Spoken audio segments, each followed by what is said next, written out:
I zdravo, dragi moji ljudi, ovdje je vaš gastarbajter sa kanala Gastarbajter iz Minhena. Izvinjavam se kao prvo svim gledalcima, mojim pratiteljima što me u zadnje vrijeme nema tako često. Kao prvo, idemo svi na odmor, tako da imam jako puno posla. Počinju nam novi kursevi od septembra, uzeli smo nove prostorije, moramo popuniti vrtiće i tako da sam na svom pravom poslu jako zauzet. Inače sam dosta aktivan u Facebook grupi Gastarbajter, tu jako puno pišem i rešerširam i ubacujem informacije. Recimo ova informacija da od 1. augusta da će za ulaz u Njemačku, znači ne samo putem aviona, nego da će trebati testove i putem auta, sam ja bio najavio 3-4 dana prije, svi su mi rekli, ti samo spemaš, skem stavljaš, navlačiš ljude u svoju grupu, to je laž, to neće doći, to nigdje ne piše. Ja sam pisao Gesundheitsamt, ja sam pitao svog doktora, ja sam pitao kristalnu kuglu, to nije tačno što ti govoriš i na kraju se stvarno ispostavilo da, da će to doći. To zahtjeva jako puno skupljanja informacija, rešerširanja, predlog zakona, predlog odredbe, prati tamo šta Ministarstvo zdravstva objavljuje, tako da se uvijek stvarno trudim da dobijete uvijek informacije s prve ruke, da dobijete kao prvi te informacije, da se možete pripremiti na to. Znači od 1. augusta treba test za ulazak u Njemačku, priznat je PCR test i antigen test. Svi vakcinisani koji su potpuno vakcinisani, znači prva, druga vakcina plus 14 dana je prošlo, njima ne treba ništa i ljudi koji imaju dokaz da su preboljeli, recimo PCR test pozitivni, nije PCR test, pozitivni PCR test koji nije stariji od 6 mjeseci isto se uvažava za prolaz jer se brojite kao preboljeli. Sada dolaze jako ružne vijesti. Ja inače sam bio uvijek, i to se vidjelo u zadnjim, i mojim prvim zadnjim snimcima, uvijek sam bio za vakcinu. Znači uvijek sam, vjerujem u tehnologiju, vjerujem u znanstvo, vjerujem u istraživanje, vjerujem u ljude, pogotovo zašto sam pratio firmu BioNTech od 2016. 17. Znači ta firma postoji već par godina, nisu on to samo otvorili sad da naprave neke vakcine i rade dobre stvari, rade recimo na individualnom liječenju rakova, sad navodno rade na istraživanju vakcine protiv malarije, rade na dosta par dobrih projekata, tako da sam vjerovao u tu tehnologiju. Istovremeno jedan od mojih boljih prijatelja radi u jednoj firmi koja radi postrojenje za punjenje vakcina. On je meni rekao to je sasvim ok, može biti da ti ne pomogne u nekim slučajima vakcina, ali šta neće uraditi da ćeš recimo umrijeti od toga. Bilo kako bilo, to je ok, stariji ljudi svak može za sebe odlučiti, ali sad dolazi prijedlog ministara zdravstva pokrajine iz Njemačke da se obavezuje cijepljenje djece od 12 godina pa nadalje. I tu moram reći da sam tu, ne bi rekao protiv toga, ali ja recimo da nekom mom djetetu nešto hoće da učini bez da ja to želim, znači svejedno da li ja vjerovao u to, ne vjerovao, ali u suštini ti moraš svoje dijete prinuditi na nešto. Znači ono samo nema neku svoju odluku da li će to uraditi ili ne. Moje dijete je malo, znači ne moram raditi testove, ne moram raditi ovo, ne moram nikakve štapiće gurati u nos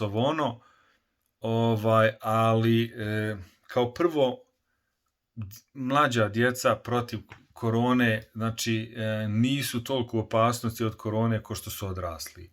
Pitanje koliko njima je nužno, koliko njima nužno dati zaštitu od korone. Sa druge strane, je CDC pravi jedno malo istraživanje i to je publicirao New York Times prije 2 dana, da ljudi, iako su vakcinisani, prenose. Znači, ako djeca nisu u opasnosti, ako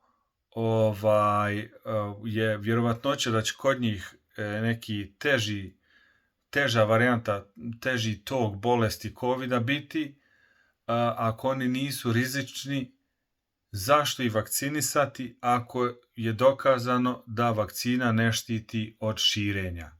Znači, ovo istraživanje koje je objavljeno u New York Timesu nije neko obimno, ja mislim to je 200 ili 300 probanata koji su bili vakcinisani, nije izbio teža forma covida, ali su im dokazali u ustima i u grlu koronavirus. Znači, prenosili su koronavirus, nisu sami oboljeli. To bi se isto desilo kod mlađih. Znači, kod mlađih je problem što prenose, što oni imaju samo lake simptome, a mogu prenijeti na nekog starijeg i kod njeg mogu izbiti teži simptomi, teži tok, pa sve do smrti. Ali koji je smisao toga ako djeca nisu u opasnosti da se oni moraju vakcinisati? To mi nikako ne ide u glavu.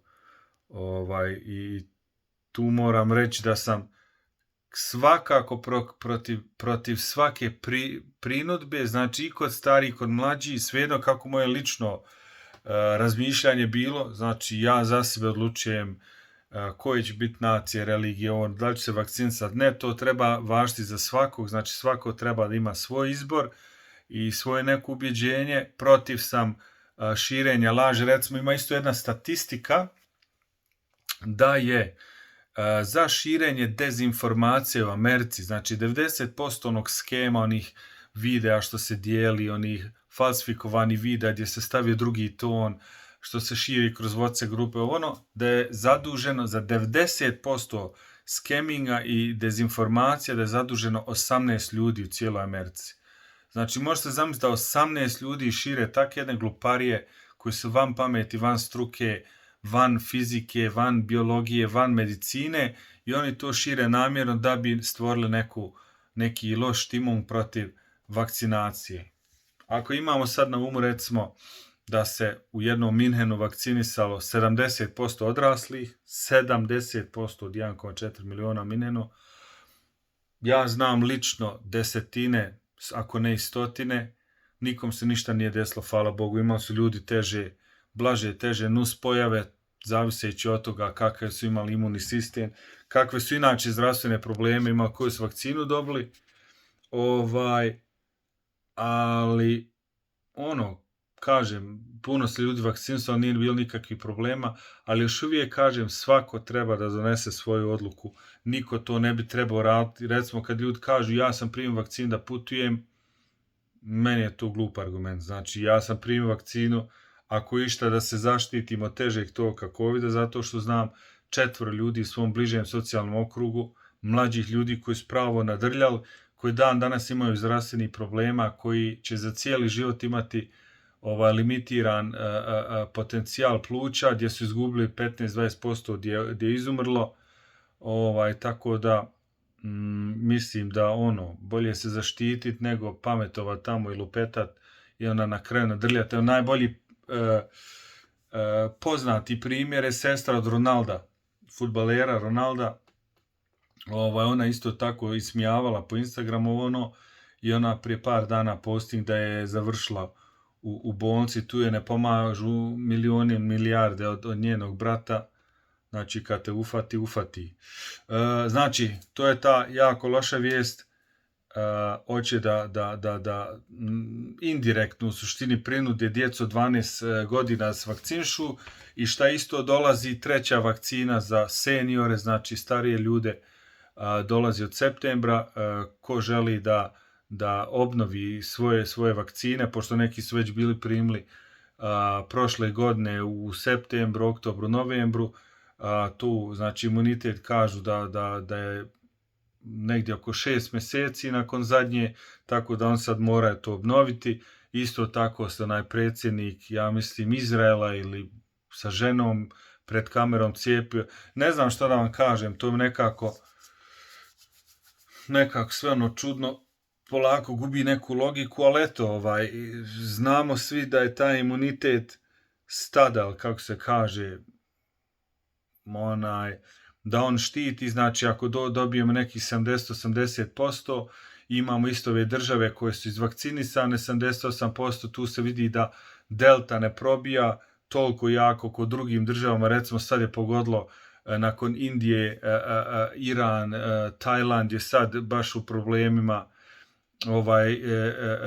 koja je još država, Australija recimo, Australija se do sad borila kroz lockdowne, kroz zatvaranje granica, ali kod njih vakcinisano samo 10% i kod njih će sad naravno da bukne po svakoj logici. Dok u ovim drugim državama gdje je vakcinisanje već na nekom visokom nivou, recimo imali smo u Holandiji i Engleskoj ovako jedan nagli uspon od delte i onda odmah nagli pad, kroz to da nije bilo puno smrtnih slučaja, dok smo vidjeli u Indiji, ako je to istina, kako su ljudi u suštini umrali ko muhe od delte. Bilo kako bilo, kažem, prinudno ili indirektno, direktno prinudno cijepljenje djece, ja sam definitivno protiv, i treba tu gledati sve moguće pravne, pravna sredstva koje se imaju da svoje dijete zaštiti. Ništa drugo ne bih htio reći tu. Ništa, dragi moji ljudi, izvinjavam se sad što vas opet peglam s ovim teškim nekim temama, vakcina, dosta je sad tematike putovanja dole, zastoj, karavanke, znači danas je dan za pamćenje po kaotičnoj situaciji.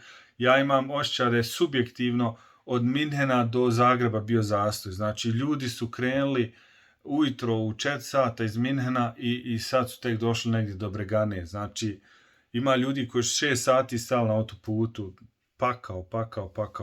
Ne znam šta da vam kažem, nekako mi je čudno da u ovoj situaciji se toliko stoji, da ne nađu neki sistem moderni da ljudi mogu prolaziti, sistem plaćanja, naplata, granične kontrole, znači faktički su ljudi na 500 km svi u mjestu stajali. To je neviđena situacija do sad.